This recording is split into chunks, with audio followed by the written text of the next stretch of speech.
Olá, sejam todos bem-vindos. Eu sou o Zé Alfredo e esse é o Repórter Pod, o podcast do jornal O Repórter Regional.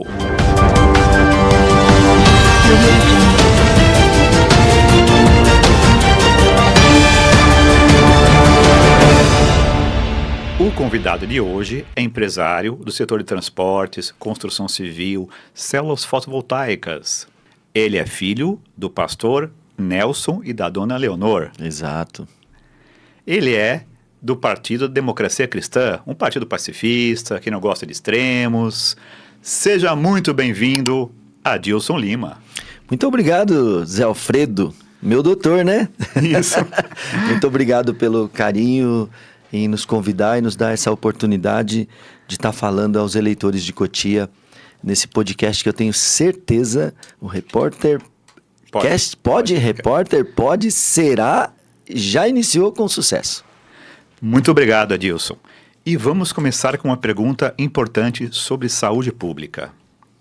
A população de Cotia, quando vai nas UBSs, nos postos, muitas vezes tem fila, tem dificuldade, por exemplo, para conseguir uma consulta de especialidade, conseguir um exame. O que nós podemos fazer para melhorar a saúde de Cotia e diminuir o sofrimento do povo de Cotia? Sabe, em Cotia, Zé Alfredo, os nossos políticos que comandam o nosso município há quase 40 anos, nunca teve a preocupação com a nossa população de se construir um hospital de verdade ou trazer uma AME. Porque se fizer política, vai conseguir trazer. Itapevi é prova disso, né? E em Cotia nós não vimos essa dedicação, essa vontade de fazer pelo povo. Como é que nós faríamos? Como é que nós sabemos fazer? E nós faremos, se eleito formos, lógico, pela vontade de Deus, né? E do povo, como é que nós faremos para derrubar essa fila que martiriza o nosso povo em Cotia?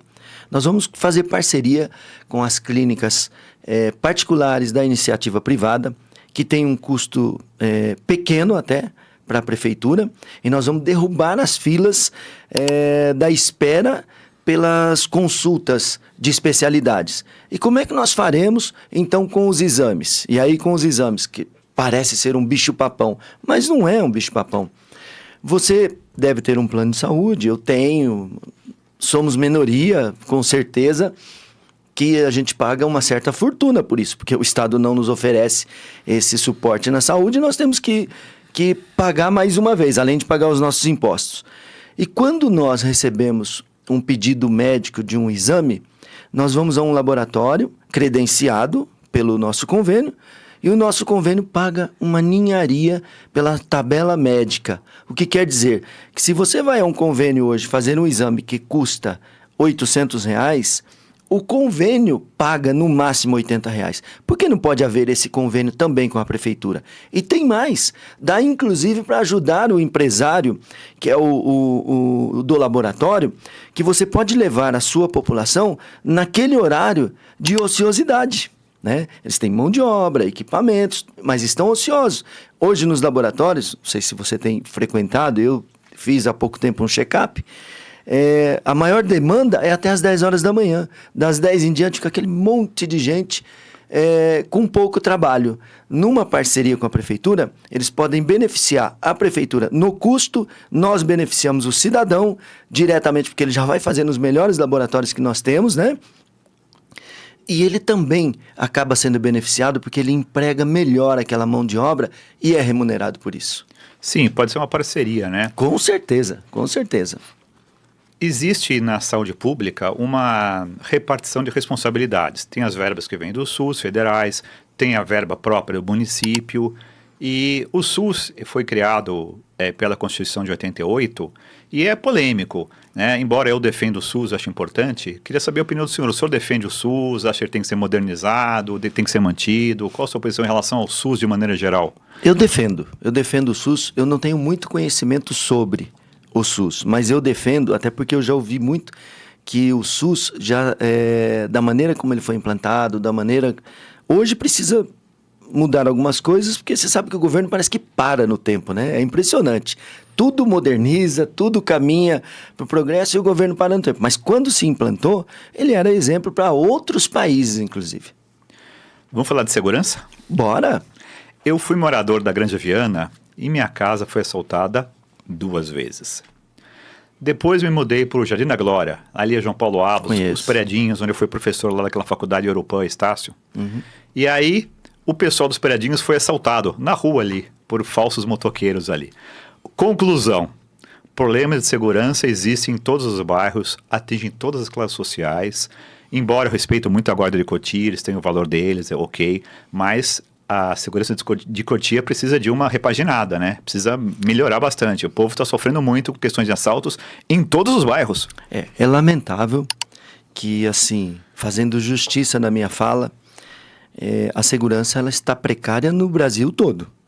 Mas em Cotia tem um particular. A nossa guarda municipal, ela é extremamente valorosa. São homens, linha de frente, referência para muitos municípios no estado. O que falta para a nossa guarda municipal é investimento e apoio da gestão pública.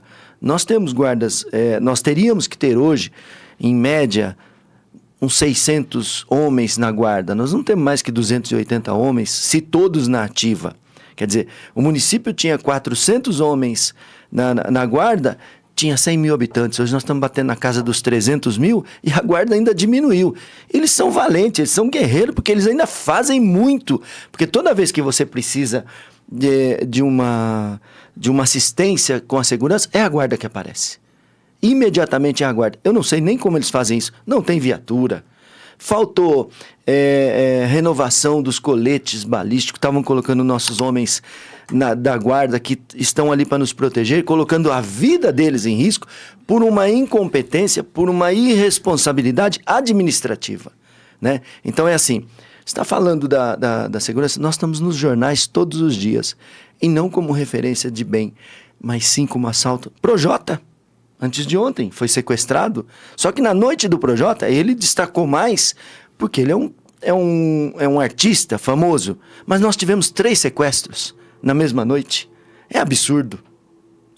Ou seja, precisa de mais equipamento e mais contingente. Precisa dos dois, né? Investimento no homem da guarda, investimento em inteligência, certo? Inteligência, investimento em viatura e, principalmente, valorizar o guarda municipal, que muitas vezes eles foram comandados por quem nada entendia de segurança. Olha só, eles tinham lá um afiliado político, não, esse aqui, ó, foi vereador, ou a gente tem alguma coisa presa com ele, sabe aquelas coisas?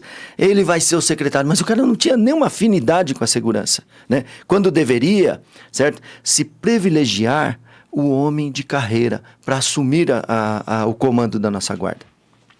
Ok, vamos falar de educação agora.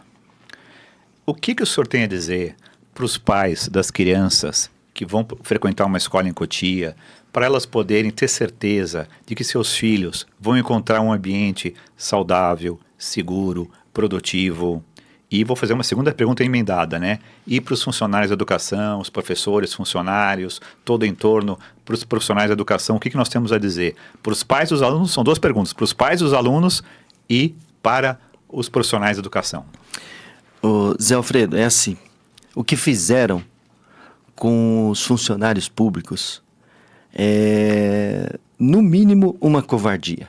Tiraram direitos, massacraram todo mundo que faz uma carreira de trabalho, seja na iniciativa privada, seja no serviço público, faz pensando em crescer. Crescer profissionalmente e financeiramente. Não é assim? É natural isso, de todos nós. No funcionalismo público, aconteceu o contrário. Quanto mais o camarada crescia, quanto mais ele se especializava, quanto mais o professor se dedicava, ele recebeu em troca o quê? A perda dos seus direitos. Baixou salário, achatou salários, judiou demais. Então nós vamos fazer o quê? Vamos rever toda essa situação e valorizar todo o funcionalismo público. Não é só da educação, todos eles, na guarda, todos eles estão desvalorizados. Hoje nós encontramos, qualquer dia eu ainda vou contar qual é a padaria, né? Hoje nós encontramos os homens políticos afiliados que ganham em dupla de secretário e adjunto mais de R$45 mil mês, 9, 10 horas da manhã na padaria tomando café, contando piada, sempre com os amigos. Sabe quem atende o povo? Sabe quem leva a bronca do povo, e muitas vezes injustamente? O funcionário que ganha R$1.400 e que um dia desse tirou férias e teve um contra-cheque de R$210. Isso é um absurdo, né? Nós temos que valorizar. Se nós queremos um serviço de qualidade, isso é na nossa empresa também. Na nossa empresa também tem que ser assim. Você quer um serviço de qualidade? Você valoriza o seu parceiro. Se não tem a valorização, qual é o estímulo que ele tem? Nenhum. Falar das salas de aula para os pais, eu digo que eu estudei numa ocasião em que nós tínhamos um país considerado subdesenvolvido. E nós éramos ricos. Olha que coisa interessante. Um país subdesenvolvido e nós éramos ricos. Eu estudei na Granja Viana, hoje é o Vinícius. Né? Conheço. Mas quando eu estudei era o JEG. O pessoal daqui de Cotia, para sacanear os estudantes da Granja, havia bastante rivalidade dos estudantes. Perguntava, pô, onde você estuda? Ah, ele estuda no JEG. Né? Meio pejorativo, né? Mas era Grupo Escolar da Granja Viana. Depois se tornou Vinícius, ficou bonito até o nome. Mas era uma bela escola. Para a época, era maravilhosa. Nós tínhamos merenda escolar de qualidade, uniforme, quadra bem cuidada, salas de aula bem arejadas. Há uns 20 anos que nós vemos em Cotia, nada de projeto, com exceção de uma creche e um centro educacional que eu costumo avaliar como bom, que é o do Aracan, com exceção desses dois. Mas em 20 anos, só esses dois. Nós temos hoje em Cotia, são puxadinhos. Todo mundo que ganha eleição vai lá, a primeira atitude dele é reforma da escola. Sabe o que é uma reforma da escola? Passa uma massinha na trinca e passa a tinta, custa uma fortuna. Né? Não, as nossas crianças não podem mais com isso. Tem sala de aula que é para 25, 30 crianças, tem mais de 40 crianças sentadas de frente ao quadro negro. De frente ele, se quer enxergar alguma coisa, tem que ficar toda torta de frente ao quadro. Né? E outra, se é frio, é gelado demais. Se é calor, ninguém aguenta o calor. Qual é a criança que tem o prazer que eu tinha de ir à escola, se nós não temos um espaço físico de qualidade que atrai e nem mais outros atrativos para as crianças irem estudar? E nós vamos cuidar disso com o maior carinho, pode ter certeza disso. Ou seja, educação envolve muitas coisas, né? Envolve toda a infraestrutura, merenda, uniforme, segurança, ambiente saudável, valorização do professor, do funcionário. Recreação, esportes. E tem uma verba que é própria da prefeitura e repassada também do governo, né? Exatamente. Os Fundeb da vida, né? Tem bastante. É o maior orçamento, né? Do município, é da educação. Sim. É o maior orçamento. Bom, tirando a folha de pagamento, né? Vamos falar de uma área que eu acho que o senhor conhece bastante. Puxa vida. A área de transportes. Conheço um pouquinho. Tanto a população de Cotia, Vargem Grande, etc., como a população de São Paulo, Butantã, Taboão, sofre demais com a Raposo Tavares. Para ir trabalhar em São Paulo, ou o inverso, né? Quem trabalha na região de Cotia, Vargem Grande, é um sofrimento, e esse sofrimento não é só na hora de pico. Às vezes você vai na hora do almoço, para tudo. A famosa Raposo Travares. Travares, é. Exatamente. O que é possível ser feito? Estão falando aí de instalação, de ampliação, instalação de pedágios, questões polêmicas. O que pode ser feito em relação à melhoria do transporte, em relação a essa questão? Óbvio que o meu conhecimento de transportes não é de malha viária, é de transportar pessoas mesmo, né? Que o meu maior negócio é o transporte de passageiros sob o regime de fretamento, de transporte escolar e turismo. Mas eu tenho sim um posicionamento com relação a Raposo, e eu não admito que os políticos façam palanque em época de eleição mentindo para o povo. Olha só que a tamanha mentira. Vamos começar pelo meu posicionamento. Eu sou contra o pedágio na Raposo. Totalmente contra. E vou te dar um exemplo. Não basta só apontar.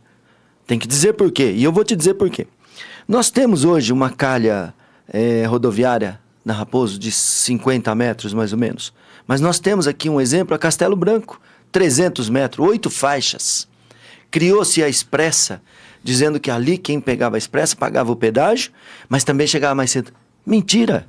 Mentira! Está tudo travado, está tudo parado. Se você sai de Cotia e quer fugir pela Castelo, que seria a alternativa, você vai parar em Itapevi já. Você já vai ficar parado em Itapevi e pagando pedágio. Sabe qual é a impressão que eu tenho do governo? E o Tarcísio que me perdoe por isso. Eu tenho a impressão que é assim, vamos vender a ideia de que a ampliação das faixas de rodagem com o pedágio vai funcionar, não vai funcionar, mas as concessionárias vão continuar recebendo o pedágio. Então eu acho que assim, não tem que ser isso. Ah, mas vamos trazer o metrô para Cotia. Quem vai ver o metrô? Eu não vou ver, eu já tenho 63 anos de idade. Para chegar ao metrô em 25 quilômetros em Cotia leva 40 anos. Demanda 40 anos para construir. Quem vai ver? E o metrô não vem aqui para carregar a população que nós temos hoje. O metrô vem se a população for muito maior. Ele precisa faturar.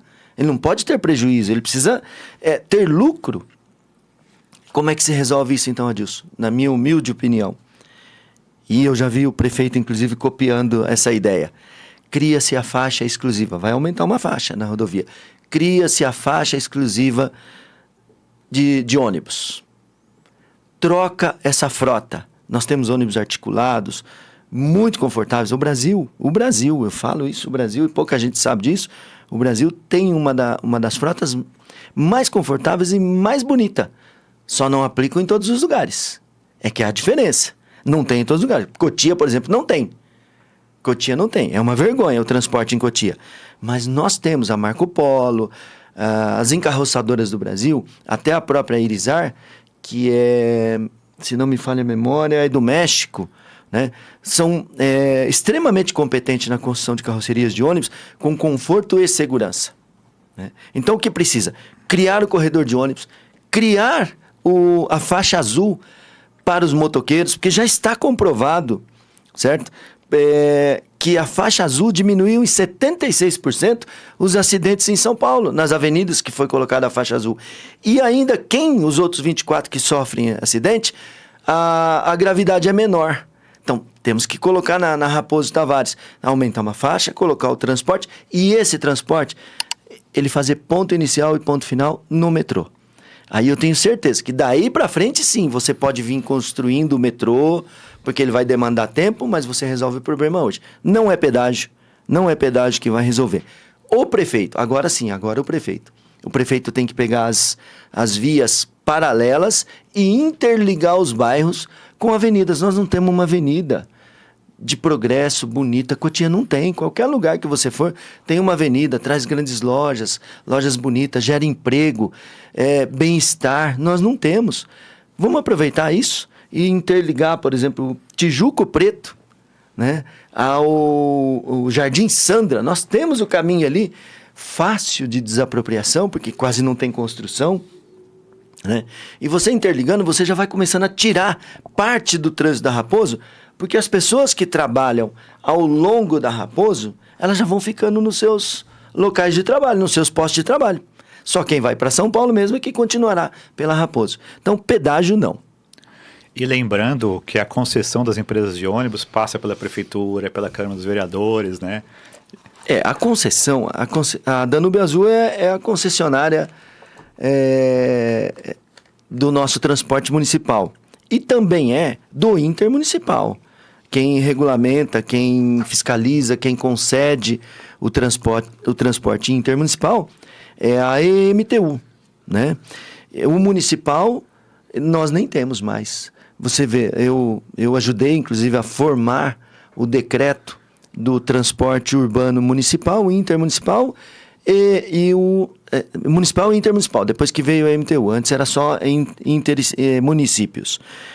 E o decreto é muito claro. Ele fala assim: compreende-se viagem municipal com início dentro do município e término dentro do município. Compreende-se viagem intermunicipal metropolitana. Começa em um município, termina em outro município da região metropolitana.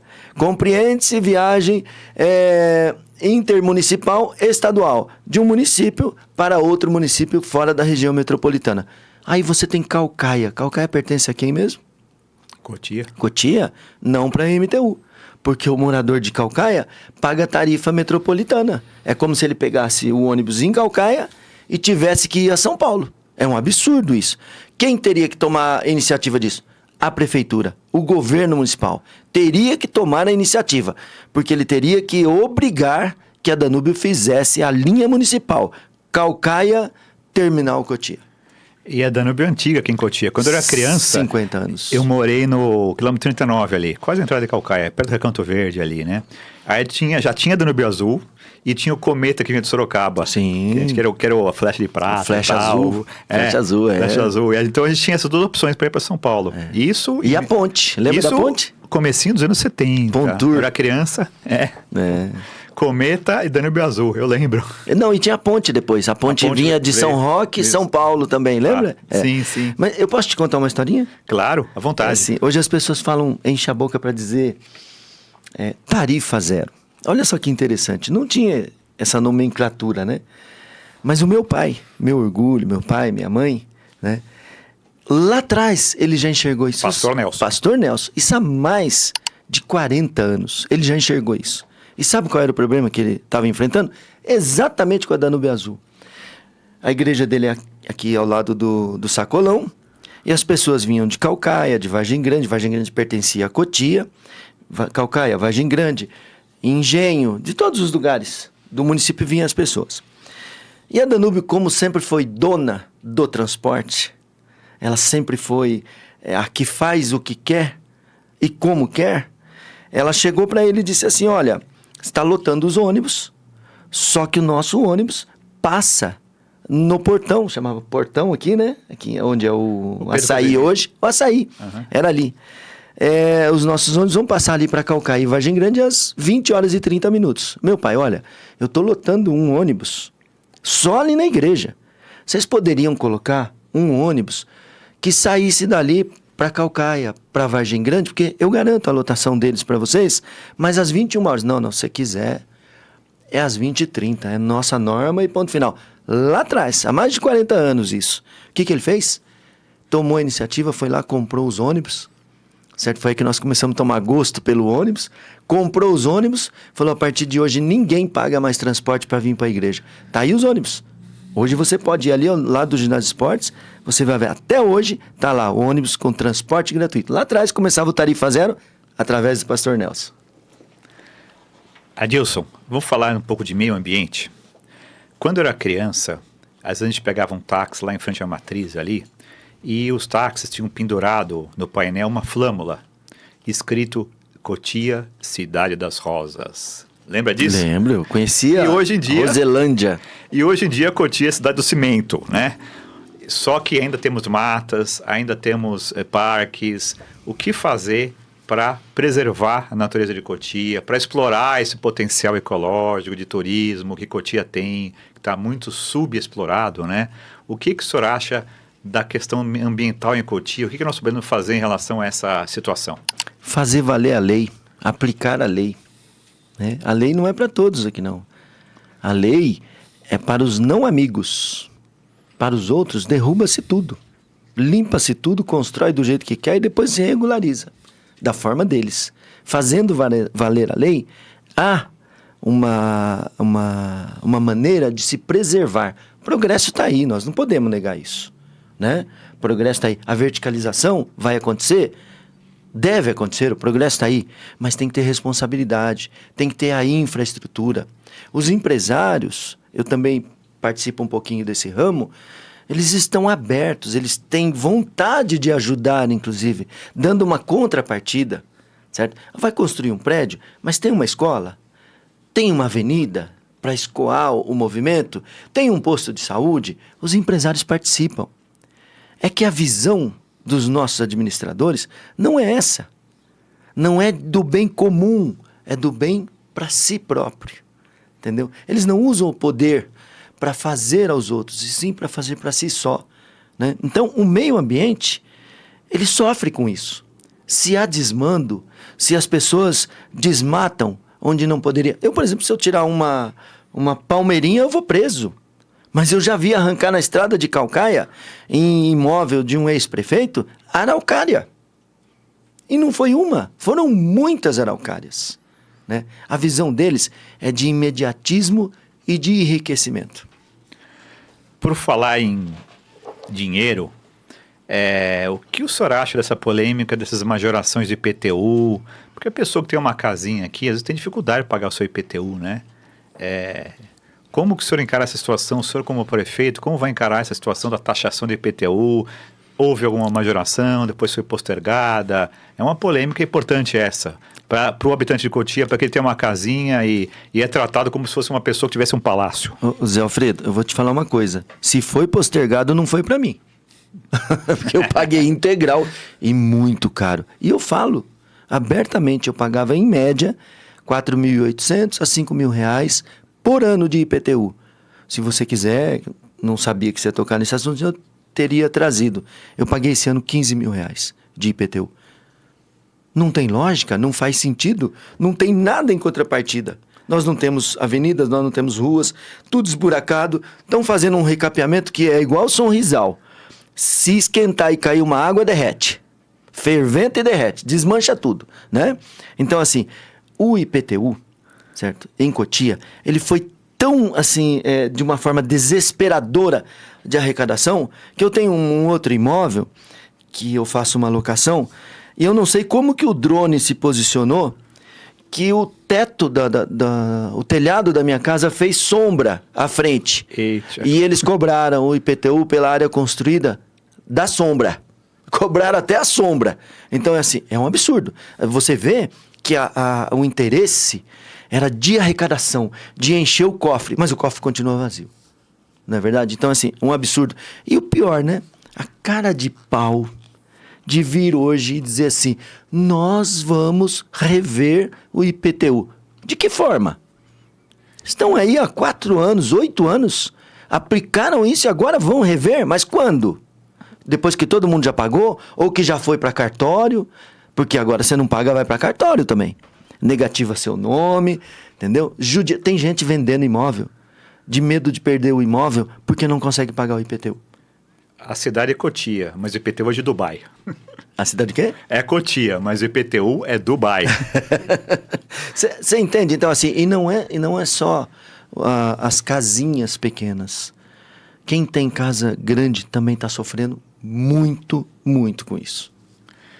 Adilson, uma última pergunta que é sobre planejamento urbano, geração de empregos, o que pode ser feito em Cotia para gerar empregos, para dinamizar a economia, para as pessoas não terem que ir só para São Paulo trabalhar, para trabalhar aqui ou na região, o que é possível fazer em termos de planejamento, de parcerias, para gerar empregos e desenvolvimento econômico aqui em Cotia? Primeiro, capacitar o cidadão cotiano, desde a criança até o idoso. Até o idoso, capacitar, dar condições. Essa é a parte do governo. Escola de profissionalização, parcerias com escolas de profissionalização, certo? Capacitar. Analisar qual é a vocação do nosso município, porque você não vai conseguir ter todas as profissões. Então você vai continuar exportando gente para fora para trabalhar. Você vai continuar enchendo a Raposo. Mas se você analisar a vocação do seu município, se é turismo, se é industrial, se é comercial, certo? Você pode focar naquilo e dar ao cidadão cotiano a ferramenta que ele precisa para se profissionalizar. E aí ele não precisa sair de Cotia, ele pode trabalhar próximo à sua casa. Ele não vai precisar sair de Cotia.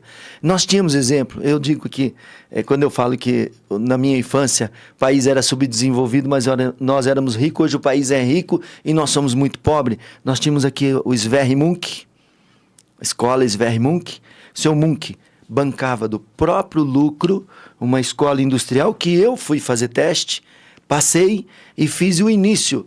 Só não me identifiquei e parei da formação de ajustador mecânico, mas eles tinham torneiro mecânico, ajustador mecânico, pintor. Tinha uma gama grande de cursos profissionalizantes que o empresário dava para quem quisesse aprender, certo? E empregava ele em seguida, porque essa mão de obra era necessária. O que aconteceu? Nós não temos mais nada. Tem 40 anos que não se investe nisso. Agora, nas eleições, começou a aparecer alguma coisinha. Mas isso vai prosperar? Adilson, temos ainda um tempinho para que você possa dar a sua mensagem final, falar do assunto que você quiser para a população de Cotia, sobre o seu sonho de cidade, o que pode ser feito a nível de prefeitura. Fica à vontade para as suas palavras finais. O Zé Alfredo, hoje eu olho para a prefeitura de Cotia com um olhar preocupante. É uma máquina muito grande, muito rica, porém extremamente inchada. Nós temos 22 secretarias em Cotia. Até algum tempo atrás, uma secretaria representava educação, cultura, esportes e lazer. Hoje nós temos uma secretaria de educação, uma de cultura, uma de esportes e uma de lazer. Certo? Para cada uma dessas, nem vou falar o quanto custa a estrutura, porque eu vou estar falando daquilo que eu não tenho conhecimento real. 2 pessoas que representam, que é o secretário e o adjunto, já custa R$45 mil por mês. Certo? Depois vem o assessor, aí tem os Aspone da vida, né? Tem os Aspone e mais os profissionais. Precisa hoje enxugar a máquina. Quem disser que vai fazer algo no futuro sem ter coragem de cortar na carne, está mentindo. E nós temos coragem. Por isso até que a nossa candidatura é uma candidatura independente. Até isso aqui, Zé Alfredo, que você vai receber em casa, eu creio, certo? Tem um CNPJ, esse CNPJ é meu. Pessoa física. Não tem 1 centavo de doação de nenhum grupo político, de nenhuma organização política, de nenhuma organização econômica me apoiando para depois chegar lá e querer cobrar alguma coisa. Nós somos independentes. Então nós vamos poder chegar assim à prefeitura, reduzir as secretarias para 11, mandar 22 caras procurar trabalho, que eu sei que eles não trabalham, certo?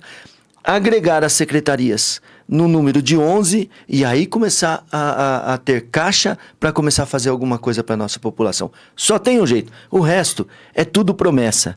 E se o eleitor fizer um exame de consciência ou se quiser voltar na própria memória, ele vai ver que em todas as eleições, sejam elas municipais, sejam elas estadual, seja ela federal, todas elas, todos os candidatos têm as soluções para todos os problemas do nosso povo. Todos eles têm.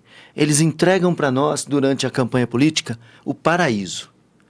Passou a eleição, não se concretiza nada, não se cumpre nada, vem a próxima eleição, eles passam um olhinho de peroba na cara de pau e promete de novo o paraíso. Nós temos que parar com isso. Nós temos que enxergar as pessoas que realmente sabem fazer. E eu vou te dizer mais, eu costumo concluir a minha fala assim, eu sei fazer muito mais e com muito menos. Adilson, muito obrigado pela sua presença. Volte sempre. Seja bem-vindo. Eu que agradeço. Parabéns pelo seu podcast. Desejo sucesso para você e agradeço as pessoas que vão nos assistir, né? Que estarão nos assistindo. Que pensem, que reflitam e que deixe Deus falar no seu coração, porque serão 4 anos de uma nova pessoa administrando o nosso município que poderá impactar direta ou indiretamente nas nossas vidas, mas que vai impactar, vai. Obrigado a todos que nos acompanharam. Curtem, compartilham. Até a próxima.